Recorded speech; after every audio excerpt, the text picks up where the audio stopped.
Bonjour, bienvenue à Atelier Librairie, le livre voyageur animé par Fabienne Roch et moi-même, Bruno Lalonde. Alors aujourd'hui, je vous parle de la vie, la longue vie d'un vieux lecteur, c'est-à-dire moi, et de l'importance d'avoir lu ce qu'il faut, d'avoir lu les livres qu'il faut, avant l'âge d'avoir, j'avance un chiffre, j'ai 25 ans en tête. Mais vu l'évolution des mœurs, on évolue lentement aujourd'hui, on devient très très tardivement un être humain accompli, si on a la chance de devenir un être humain accompli. Alors je vais prolonger le délai jusqu'à l'âge de 30 ans. Mais 25 déjà, je me trouvais généreux, j'aurais eu tendance à dire 20.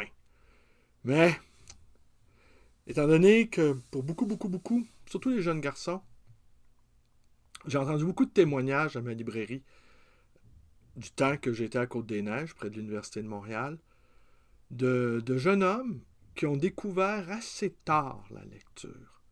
Je dirais, puis quand je dis assez tard, autour de 16-17 ans. Mais qu'ils étaient avant, ils ont été happés par les jeux vidéo. Et que très très tôt, ils ont été des mordus de jeux vidéo. Et dans leur manière aussi de débattre, ils sont sur le mode on exécute l'adversaire, on est rapide, on use de raccourcis, hein, on use de formules heuristiques, on, on court-circuite la pensée, c'est très très très rapide. Et, euh, et donc, cette rapide, de la même manière qu'on est passé d'une génération lyrique, hein, François Ricard a écrit un livre là-dessus qui s'appelle La génération lyrique, à une génération, je dirais, rythmique. On est passé de la mélodie au beat. Ma belle-fille, qui est une adolescente, écoute sans arrêt du hip-hop. Du hip-hop francophone, qui est une grande plainte aussi. Il m'arrive d'écouter les paroles. Ils se plaignent beaucoup. De l'état du monde, des amours impossibles, des trahisons. Mais c'est toujours le même beat. C'est même, en tout cas, je ne sais pas comment elle réussit à faire la différence entre les divers types j'allais dire de musique, mais enfin, de beat. Mais moi, je n'y parviens pas. Mais peut-être que pour elle, euh, le lyrisme, euh, le lyrisme de la chanson française, Bécaud, Adamo, Alain Barrière, peut-être pour elle, c'est un larmoyant sans fin, qui n'a pas de différence non plus pour elle.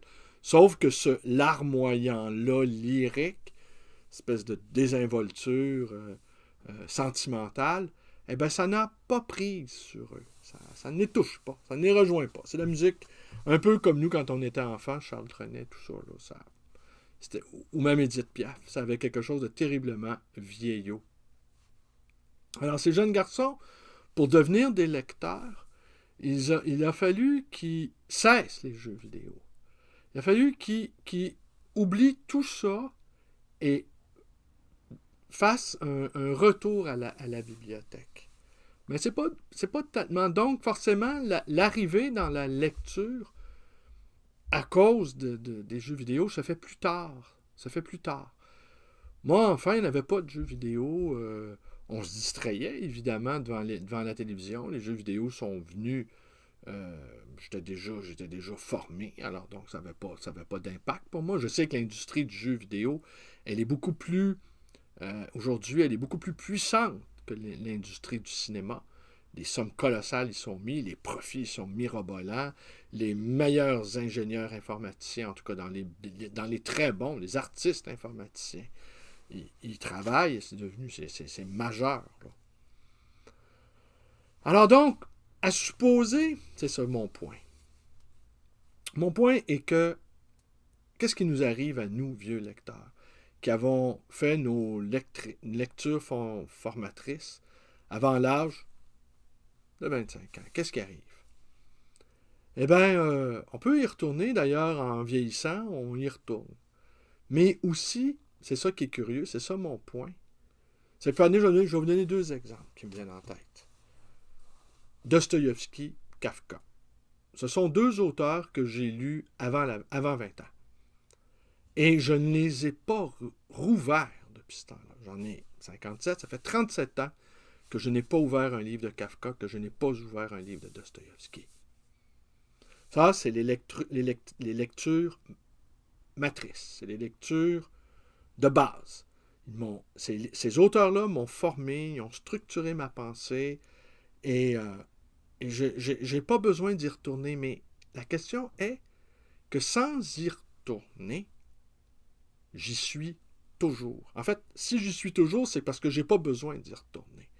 Parce que je suis passé de lecture primaire, et maintenant, toutes mes lectures, qui elles sont secondaires, font référence à ces lectures de base. Alors, par exemple, je donne une phrase, celle de Kafka, que tout le monde connaît. Dans ton combat contre le monde, seconde le monde. J'ai lu ça, c'est tiré d'un de ses aphorismes, tiré de son journal. J'ai lu ça à 20 ans et tout de suite, j'étais perplexe. J'ai réfléchi beaucoup à cette phrase-là. En fait, j'ai réfléchi depuis 37 ans. C'est comme une énigme japonaise, c'est un kaon. J'arrive pas à la décrypter, cette phrase-là. J'en dégage un sens. Et puis là, tout à coup, je vais tomber sur une lecture secondaire qui, elle, va me ramener cet aphorisme-là et va m'offrir une interprétation. Je vais retrouver à nouveau cette phrase, cet aphorisme-là, dans un autre texte qui va soit compléter ou soit mettre à mal la première affirmation. Alors, tant et si bien dans ton combat contre le monde, seconde le monde, eh bien, je continue d'y réfléchir. Et toutes les lectures que je fais me ramènent à Kafka. Tous mes contemporains me ramènent à Kafka. Tout me ramène sans arrêt à Kafka. C'est la même chose pour Dostoïevski. La légende du grand inquisiteur, qu'on a tous lu. Alors, qu'est-ce que ça veut dire? Qu'est-ce que ça suppose? Quand le grand inquisiteur vient rendre visite au Christ, et que Dostoïevski affirme que, au fond, les hommes préfèrent la sécurité à la liberté, eh bien, cette phrase-là, ce court chapitre, cet épilogue de la légende du grand inquisiteur, eh bien, j'en ai lu, je n'ai jamais cessé de lire des interprétations nouvelles, bonifiées, rafraîchies de cette légende-là. Fait que finalement, mes interrogations de jeune lecteur se sont poursuivies à travers des lectures d'auteurs secondaires. Alors, puis je dis d'auteurs secondaires, c'est pas méprisant de dire par exemple que Blanchot ou même Deleuze sont des auteurs secondaires. J'aurais même tendance à penser aujourd'hui que nous n'avons que des auteurs secondaires, que nous sommes rendus dans le 2e degré, 3e degré, que les grands textes de base, et puis les grands textes de base là, de l'histoire de l'humanité ont été à peu près écrits, peut-être jusqu'à la Deuxième Guerre mondiale. Après, évidemment, il y a des choses bien qui se font, il y a des choses importantes. Mais est-ce que ces choses-là vont donner à réfléchir aux prochaines générations? Disons, j'avance un chiffre ici, dans les 5 prochaines générations. Dans 100 ans, est-ce qu'on va encore se pencher sur cet aphorisme-là de Kafka dans ton combat contre le monde, seconde le monde? Je suis convaincu que oui. Est-ce qu'on va encore réfléchir à la légende du grand inquisiteur? Oui. Est-ce qu'on va réfléchir à Houellebecq? Non. Il va appartenir au livre d'histoire, ça va être l'objet d'études peut-être poussiéreuses, d'érudits, si cette notion-là existe encore, mais ça va être un instantané de ce que nous étions au tournant du nouveau millénaire, mais ça ne nous donnera pas, parce que les auteurs secondaires passent. Et Houellebecq est un auteur secondaire, comme à peu près tout le monde en ce moment. Il ne faut pas trop s'énerver, il ne faut pas trop s'agiter. Euh, les grands textes de base de l'humanité, ils sont devant nous, là. Et ils sont inépuisables. La réflexion qu'on peut faire autour de ces textes-là, elle est infinie. Lire, c'est un processus infini. Et c'est important d'entrer dans cet infini-là rapidement dans son existence intellectuellement. C'est très important. Alors, c'est une grande difficulté quand on est une jeune personne parce qu'il faut savoir à la fois concilier sa vie amoureuse, sa vie professionnelle, sa vie tout court, son entrée dans la vie, hein, le génie adolescent qui commence à la puberté et qui se poursuit jusqu'à à peu près 25 ans, eh bien, ce génie-là fait flèche de tout bois. Hein. Il est incandescent. Il brûle tout ce qui l'approche. C'est un génie médiumnique. Hein. Rimbaud en est la figure par excellence. Rimbaud. Un autre dont on n'a jamais fini on relit ses poèmes sans arrêt, on s'y repenche. Un seul vers de Rimbaud peut nous hanter toute notre vie et on va rencontrer sans arrêt des auteurs secondaires qui vont être à leur tour hantés par un seul vers de Rimbaud. Alors, ils sont combien ces auteurs-là, hein? Ces auteurs-là de base, qui font notre entrée rapidement dans notre vie et que même si on ne les relit plus, on ne les quitte jamais. Ils nous quittent jamais. Et c'est ça qui est curieux. C'est tellement ça qui est curieux. Alors peut-être qu'il y a des auteurs aussi qu'on apprend pour passer des examens. Mais ça, ceux-là, on les oublie. Pour établir le cursus, on les lit. Et puis, pour obtenir les diplômes, on les lit. Mais après, si on ne les pratique plus, si on n'est pas sans arrêt ramené à eux, ben, on les oublie. On a une vague réminiscence, on sait à peu près où les placer, mais c'est tout. Tandis que les auteurs séminales, les auteurs qui donnent à penser, qui donnent à réfléchir, eux, leur principe est toujours actif.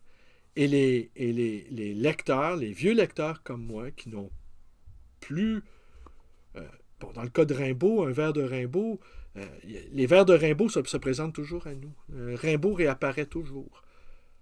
Dostoïevski, Kafka, eux aussi, comme je vous dis, ils réapparaissent. Mais à la limite, j'ai même plus besoin de les relire. Parce qu'au fond, je suis environné, je suis accompagné d'auteurs secondaires qui en ont fait leur miel. Et la réflexion sur cet aphorisme-là de Kafka, finalement, aura été peut-être l'histoire de ma vie. Une exhortation paradoxale, hein? Quand on combat contre le monde, seconde le monde. C'est un combat, c'est une lutte qui est à l'intérieur de soi. On a fait comment, cette lutte-là? Qu'est-ce que ça signifie?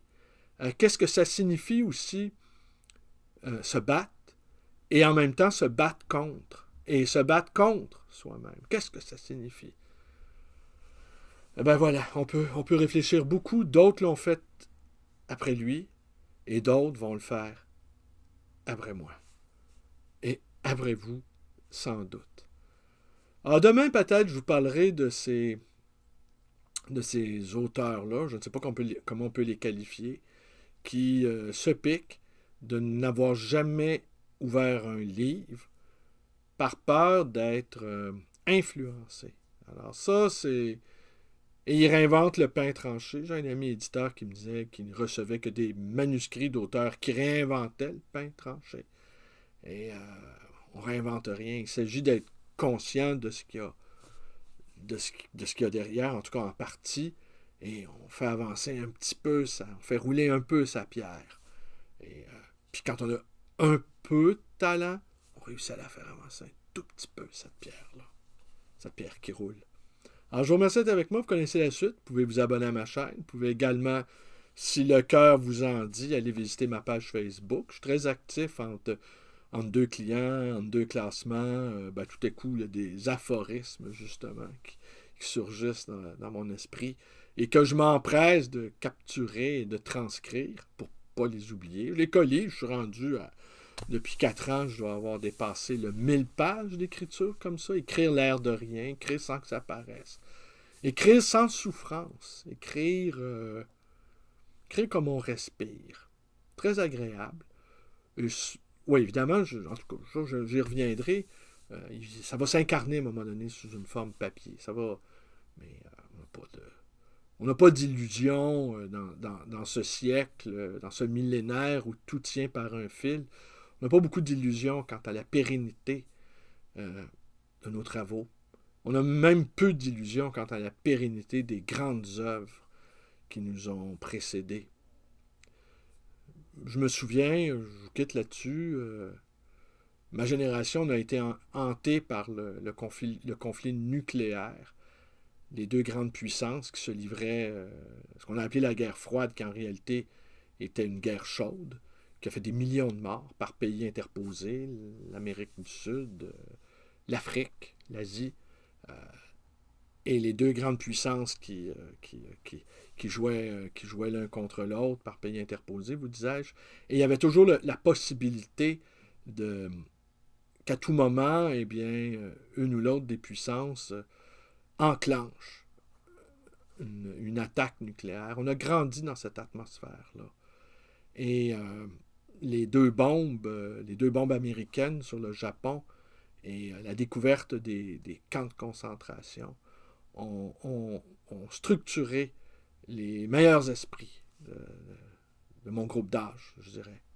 On ne peut pas, c'est comme dit Sartre, hein, c'est des horizons indépassables.